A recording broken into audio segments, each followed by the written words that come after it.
Yesterday, I saw someone make a comment on my last video talking about a decision Watchtower made in a recent elders letter, and I looked at it and I had a bit of a giggle. I just laughed it off. I was like, oh, you little prankster, I love me a good joke, but you gotta get up pretty early in the morning if you think you're gonna fool me with that one.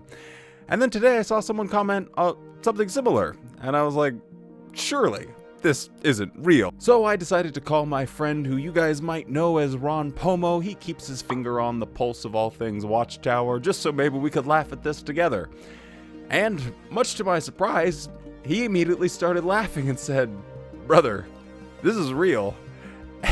And I gotta say, it is a real head scratcher. Let's talk about it.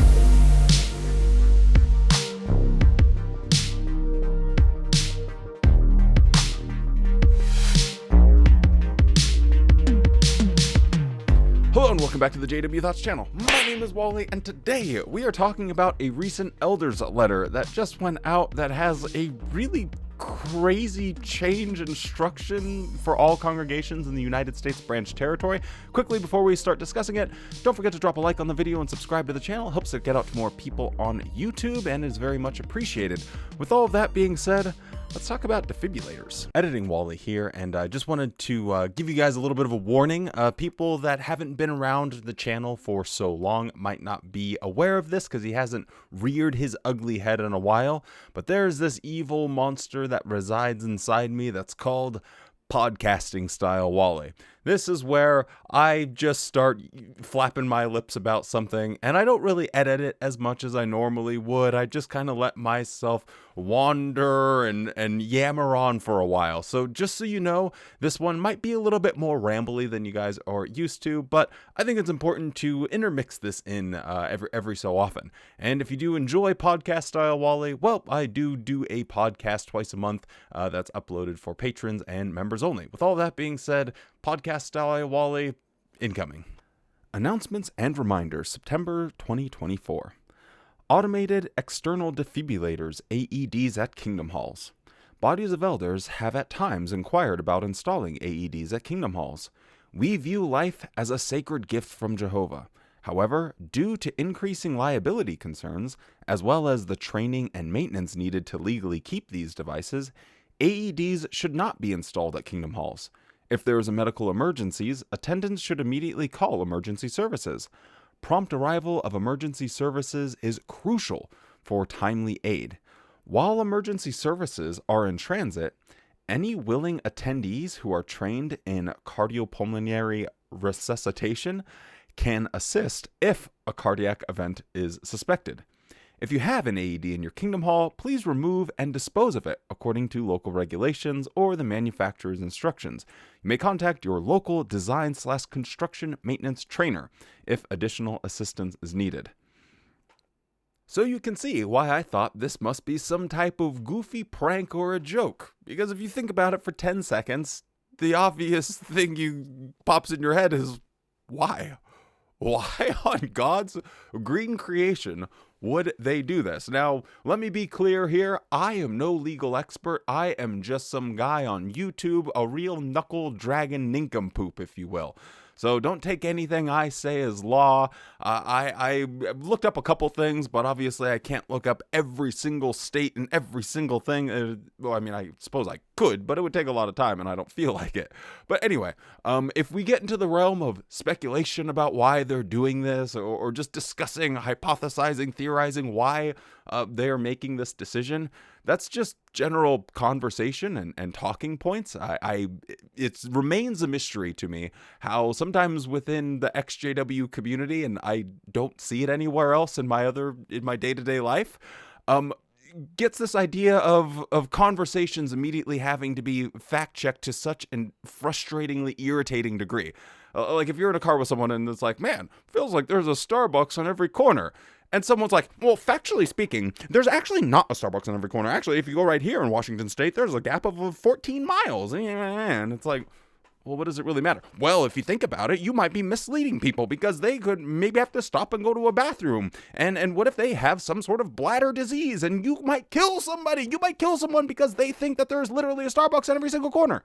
It's like, dog, it's okay to be just like talk and be wrong about stuff or be right about stuff.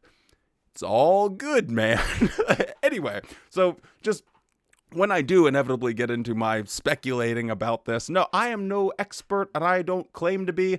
I'm just yapping these beautiful red lips off as I try and break down this crazy decision. Anyway, with all of that being said, let's kind of go sort of piece by piece and look out just how ridiculous this is. So what is the reason that Watchtower gives for these instructions? Well, they say due to the increasing liability concerns, as well as the training and maintenance needed to legally keep these devices, they should not be installed.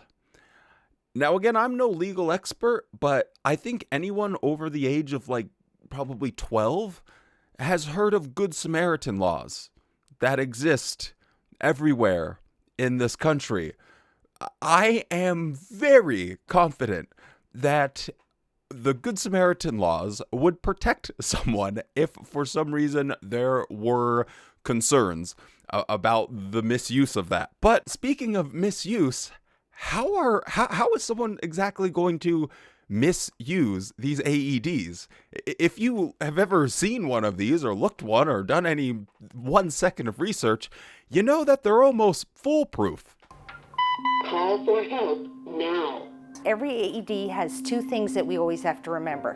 One, always turn it on and listen to the prompts. That easy. Remove pads from package in back of unit.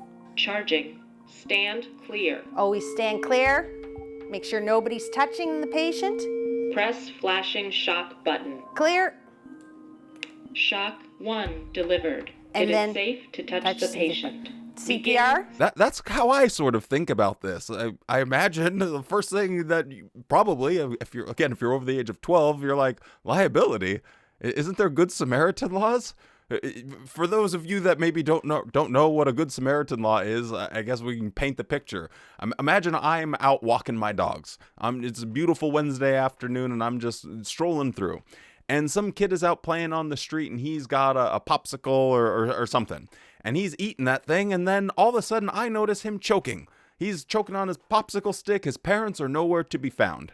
Now, would you want to live in a world where I call 911 and say, hey, there's a kid choking over here, but I ain't going to do anything about it, so you better get your butts over here pretty quick. And obviously they can't get there in time, so the kid chokes and suffocates and ultimately is no longer alive because of my inaction. What would the rationale be? Well, I don't want to get sued. What if this lady takes me to court because I touched her kid? What if I tried to give him the Heimlich or open his throat and see if his airwaves were clear and she saw me doing this and then sued me? Well, that's why we have Good Samaritan laws in place, because there is a 100% chance I am going to run over and try and save that child's life.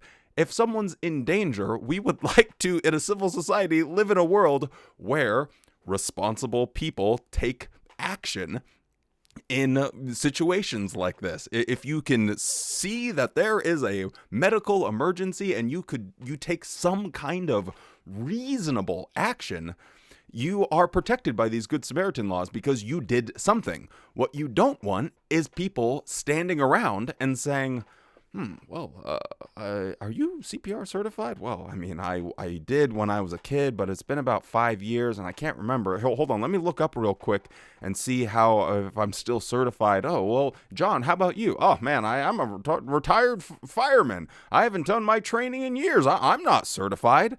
You don't want a situation like that. That would be incredibly dangerous and stupid. Well, I say you don't want a situation like that, but remember what they said in this paragraph?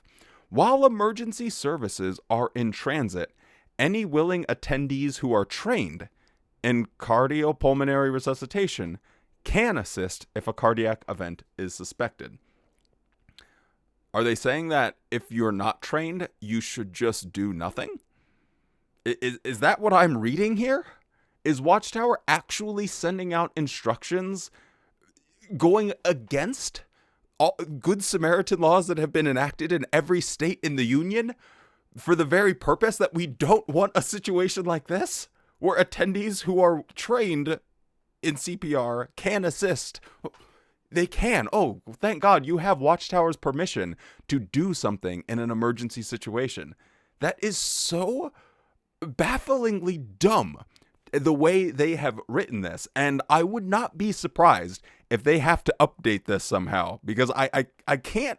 Maybe this is totally legal and everything, but to me it almost seems like it violates Good Samaritan laws, or it might violate Good Samaritan laws in certain states. So liability, I'm calling a big fat no-ski on this one. I cannot see a situation where they are engrossed in legal battles all over the country because of all of these increasing liability concerns. Again, I'm no expert. Maybe they are up to their eyeballs in paperwork, trying to get around all of these liability lawsuits because people were just using AEDs to try and save someone's life. But that, to me, is the wildest chimera of a moonstruck brain. You have to be smoking the crack pipe off in cloud cuckoo land.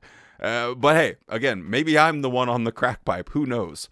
So the other thing that they mention is training and maintenance needed to legally keep these devices. Again, I am no expert here, but I'm just going to go off the cuff and say that I reckon it's maximum like $250 a year. Yes. To do the mandatory maintenance. It's got to be something in that ballpark. I think these devices cost somewhere between I think they're like $2,400.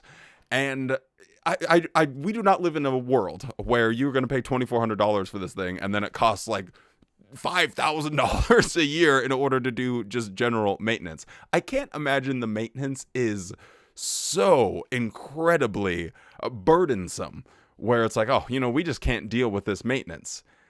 So, I'm trying to, equate it to something in my head. What is stuff that we have around the house that just requires regular maintenance? Like, you have your HVAC system, and you have to change your house fan.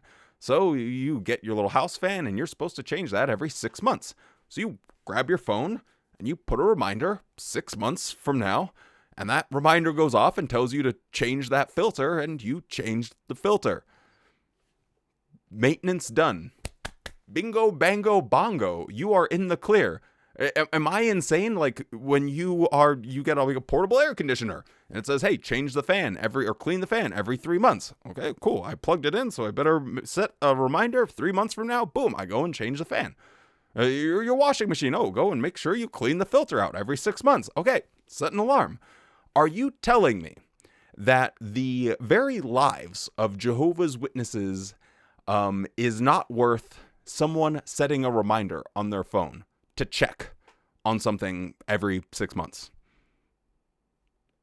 Watchtower, are you serious? Like, this could save someone's life. And yet you think that this is, we're just overwhelmed by the training and maintenance involved. I don't think you have to be trained. They're literally idiot proof. They have instructions on them.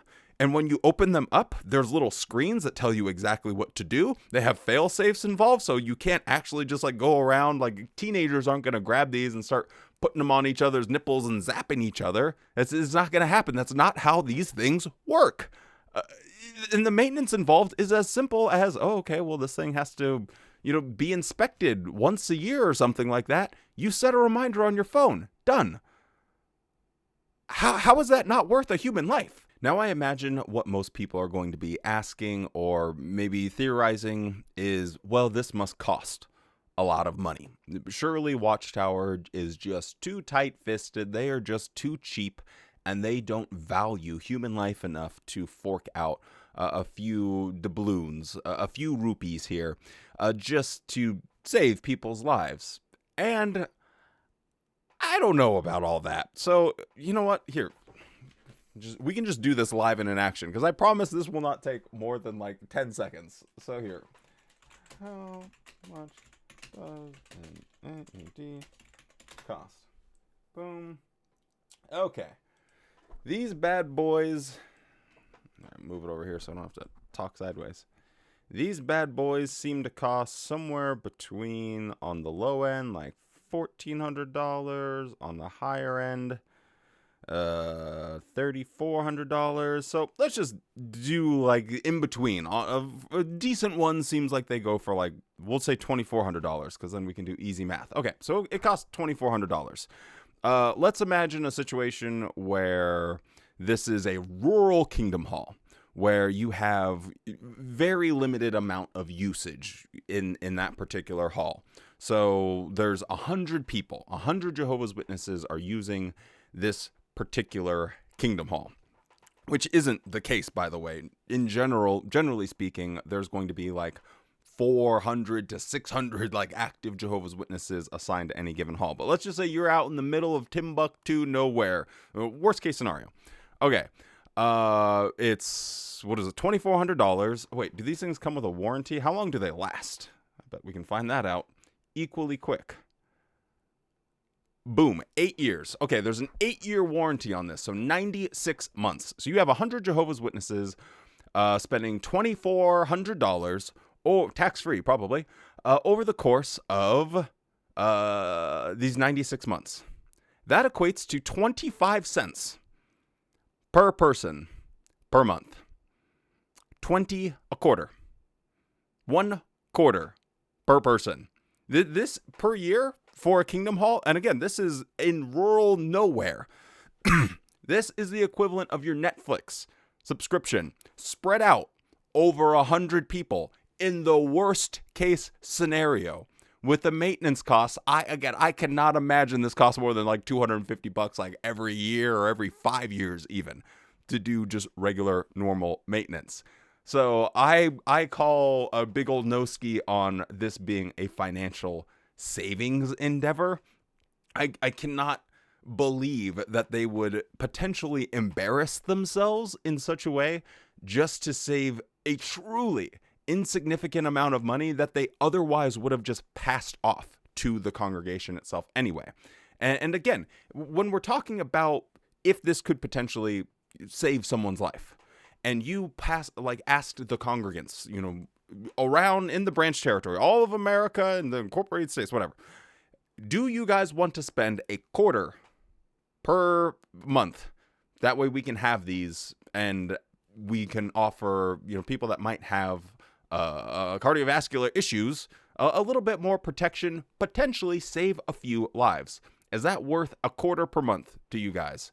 You would get a 100% vote for that. It would unanimous. There is not a single person. Like, well, I really want that quarter in my pocket per month. No one would care. So I do not think that this has anything to do with money. And if it's from lawsuits, again, I don't see that happening either. So this doesn't appear to be a financial thing, which just, again, makes it all the more confusing. All right, now that things are already seeming confusing, let's really blow this thing wide open. And what I think is the most confusing aspect of this is the end. If you have an AED in your kingdom hall, please remove and dispose of it according to local regulations or the manufacturer's instructions. Why? What possible reasons would this be installed in a kingdom hall? Probably two. One, there was an issue. A congregation had an issue where this device could have saved someone's life. And they said, well, boy, howdy. For how cheap this is, it's only going to cost everyone like 10 cents per person. Oh, yeah, of course. 10 cents per person every month. Yeah, let's get one of these bad boys in here. It can literally save lives. If we had one, it would have. So they went ahead. God, why is my voice like that?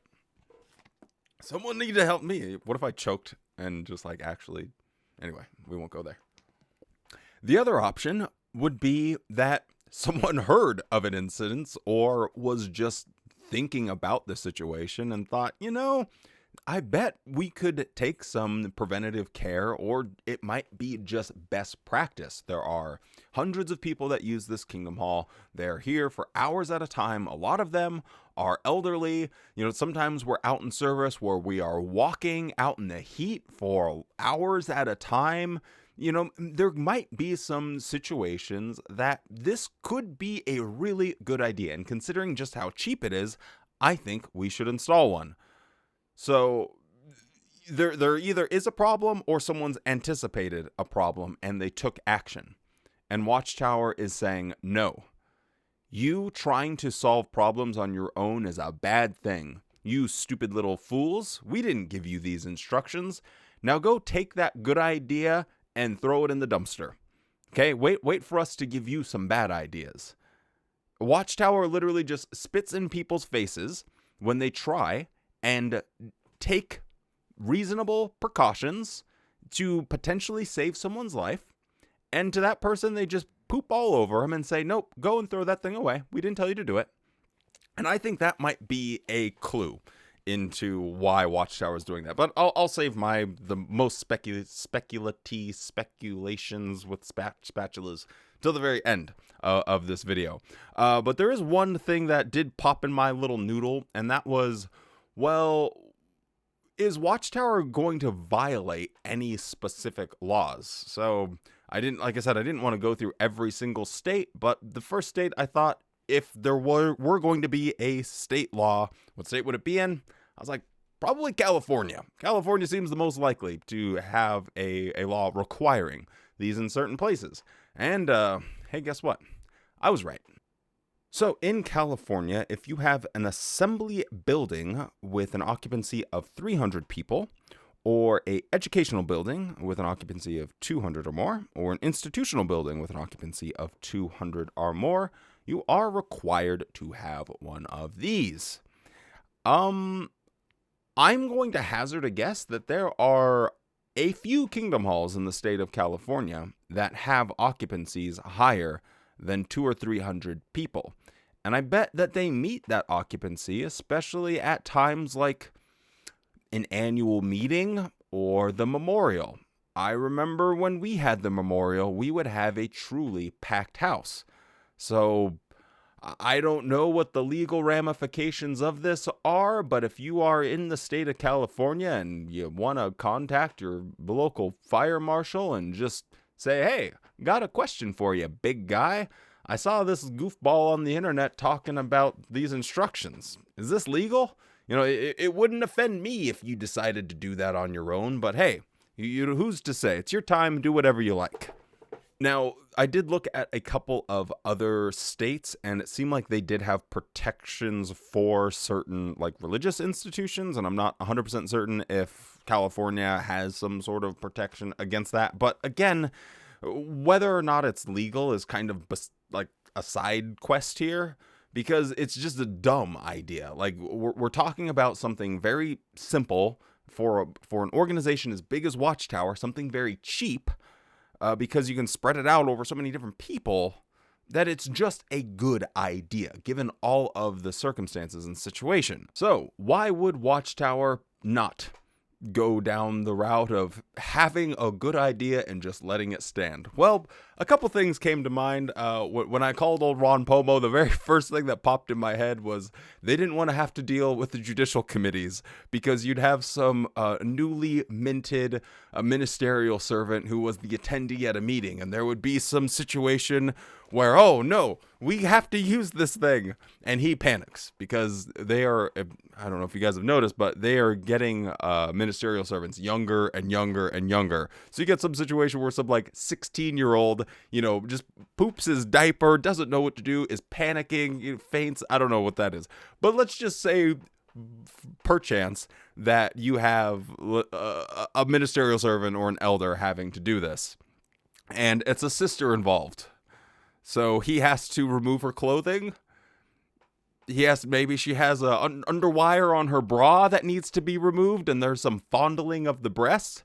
Well, you know, honestly, we are more worried about it just sounds so stupid. It's almost like it's like something Watchtower would do, which makes me laugh, but it's so stupid. It's a strange little dichotomy happening in my brain as I'm cooking this up. But do you have a situation where they don't want to have to deal with the Judicial Committee because someone was fondling the breasts of like an 80-year-old sister who had a heart attack, and then they both have to be reproved or removed, or what do you do in this situation? Now, the other thing that is actually serious is I think it's always good to look at Watchtower in the context of a toxic relationship where they have to be in control of everything. You know, you used my coffee creamer without my permission. You went and had lunch with your girlfriends without my permission. You bought new socks at Walmart for $3 without my permission. Damn you, you wench. Like, someone that's actually out of their mind, obsessive about controlling every single aspect of someone's life. Because if you give them any amount of freedom, they might discover that there's a big wide world of happiness out there outside of their control. And Watchtower, time and time again, demonstrates to us that this is how they act. When they are drafting up these rules, no matter how stupid they are, where you are telling adults, okay, we give you permission to have a beard now. Like, that is incredibly stupid, but you see people swallowing it up because they are on the receiving end of this horrible, toxic, controlling relationship. Oh, I'm so happy. I finally have permission to have a beard now. Oh, you love me so much, don't you? Oh my God, you gave me permission to buy socks from Walmart for $3.97. Oh, I love you so much. Thank you, thank you, thank you. When they don't realize in the regular world, you can just go and buy some damn socks. You can go out and have lunch with your girlfriends. You don't need anyone's permission. You are an adult. You can do these things. But underlying Watchtower is this obsession with control. And I think they realize that, at least on some extent, that as soon as someone starts to ask questions, they hyperfixate on apostates and going on apostate websites, or not even entertaining. You know, if you hear an apostate talking, start humming one of the kingdom melodies. This is actual advice that you will hear Jehovah's Witnesses give. If you hear an apostate talking, start humming a kingdom melody. Please brainwash yourself. That is how obsessed they are with controlling the thoughts people have. So would it be outside of Watchtower's character to see people taking action into their own hands, being autonomous and saying, you know, I think this is a really good idea, but not getting permission from Watchtower first, and therefore Watchtower wants to be the ones in control? Is that why they put there at the beginning, bodies of elders have at times inquired about this? Well, if bodies of elders are the ones initiating the conversation about this, and Watchtower is not the one initiating the conversation about that, are they going to just shut it down? Now again, maybe there's some behind the scenes thing that I cannot get my head around that's a legal thing. It's just hard for me to fathom that. I think it is good to keep the perspective that Watchtower is this manipulative, controlling, whether they know it or not. By their rules down through the decades, they continue over and over to show their true colors. And when you leave and you get that first breath of fresh air and you get to make decisions on your own and you get to do things yourself, you don't need permission from anyone, you feel liberated. Why do you think people use these types of words when they say, I escaped the organization? I'm free now. How long have I been awake for? All of these terms and phrases are born from the feeling we had inside of Watchtower of always being under control. So that is what I think is happening here. That's probably pretty stupid and will be disproven immediately, and someone will actually do some rigorous research and find out. But hey, you know, I like to have fun. Hope you guys enjoyed this. Let me know what you guys think of all this, because I just find it so head-scratching, and maybe someone smarter than me can figure out what is exactly going on here. But thank you so much for watching. If you're still around, don't forget to drop a like on the video, subscribe to the channel. With all that being said, stay safe, be kind, and show yourself the same kindness that you show to others. And buy an AED